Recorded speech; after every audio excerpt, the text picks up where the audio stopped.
Thanks for staying with us right here on Sunrise as we continued this morning. Now, many individuals face the aftermath of having lost their jobs along with social impact that retrenchments have on society.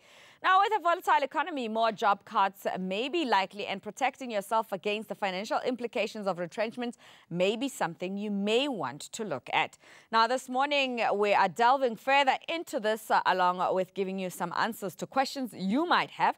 And joining us to help understand this is certified financial planner and professional, that's Gerald Mwandiambira. Remember, to be part of our conversation, you can give us a call on 011 447 1742 or 011 447 1620. Comments are also welcome on our Facebook and Twitter pages. Gerald, good morning and thanks for joining us this morning. Is there a way to protect yourself against financial implications of retrenchment?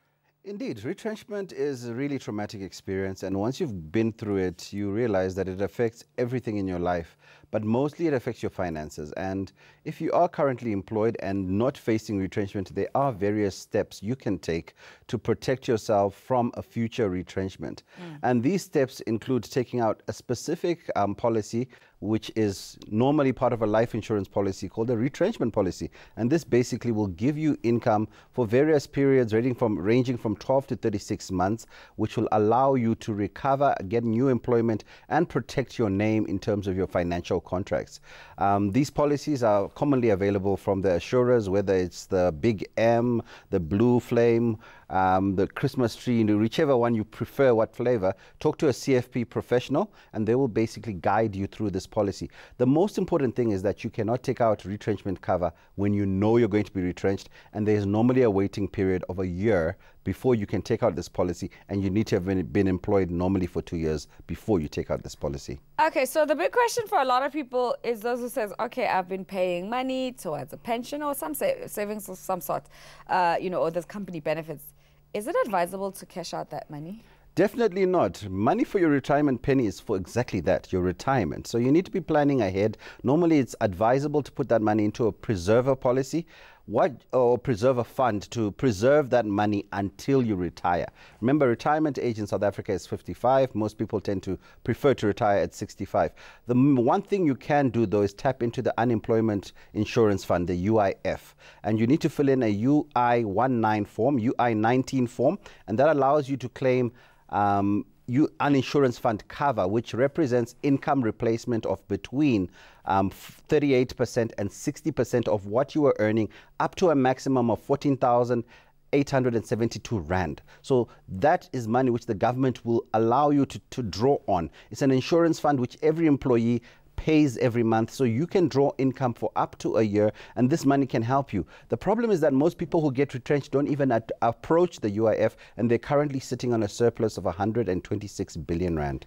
But I mean, other question, does it depend on how long have you been employed for you to be able to claim with UIF? No, Penny. As long as you have been employed and your employer has registered you for UIF, which is one of the requirements of the Department of Labor, you can claim from the UIF fund. Once you're claiming UIF, you now need to take various steps to protect yourself and your finances. One is go through all your policies. Check if you have those retrenchment policies already in place, if you have credit life, and most importantly, call your biggest creditors. So your home and your car loan, call the bank, tell them about the situation. And normally they are quite understanding, because retrenchment is unfortunately becoming more and more a part of our lives in South Africa. Okay, so when it comes to severance packages, how does one calculate 1 week's salary? And why is the legal requirement at least 1 week's salary per year? Okay, now severance packages are determined and defined by the Labor Relations Act. And basically, the standard is that you'll get 1 week's salary for every year worked. That is the standard. But normally when a company is about to retrench employees, they negotiate. So some companies will pay more than the 1 week per year worked. Because remember, when a company is retrenching you, they first have to demonstrate that it's for operational reasons and the company can't survive without doing it.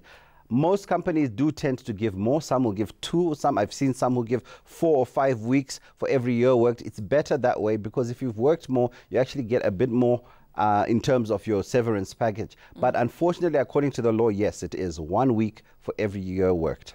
So how does the taxes work in your retrenchment benefits? Well, in terms of the taxes, there's various tax tables which are applied by SARS, and these are applicable when you withdraw or take out a lump sum cover.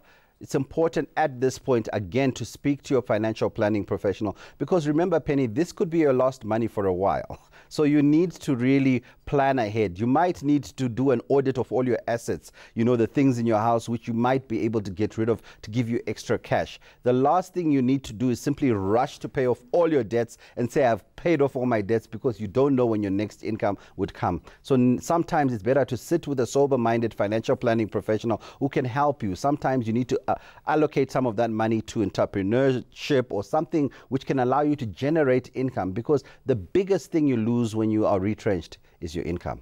Okay.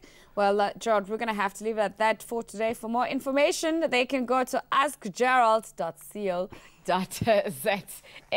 That was certified financial planner professional Gerald Mwandiambira talking to us this morning right here on the show. We're coming back, and we will be chatting to someone from Tiger Brands. They'll be giving us, of course, an insight from their point of view with the latest on the listeriosis outbreak. Do stay with us at Sunrise Live right here on ETV.